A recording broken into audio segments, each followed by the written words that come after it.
Alright, YouTube. This is a video. Electrolux drain pump not working.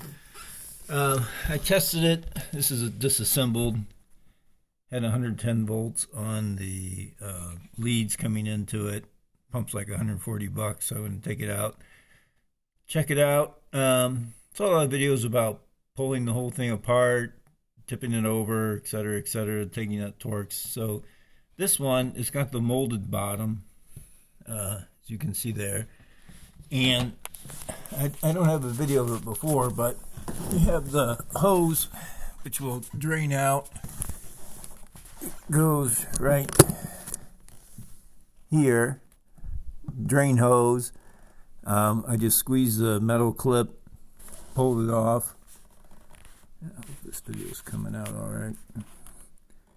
And then there was this tray which is just slid in there. I think you keep it from rotating, kind of slide it to the side, pull it out. And this motor just turns counterclockwise, quarter turn, pops right out.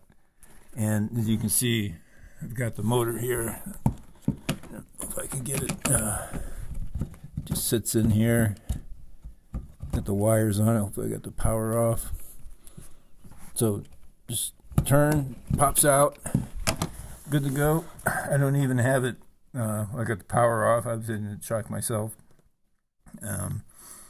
Otherwise, pretty simple. The drain hose did start draining out. Once I took it out, because it drains out of the sink, but it made a bit of a mess. So anyway, it's a lot easier to get this out than with this molded bottom than what they show in some of the videos online.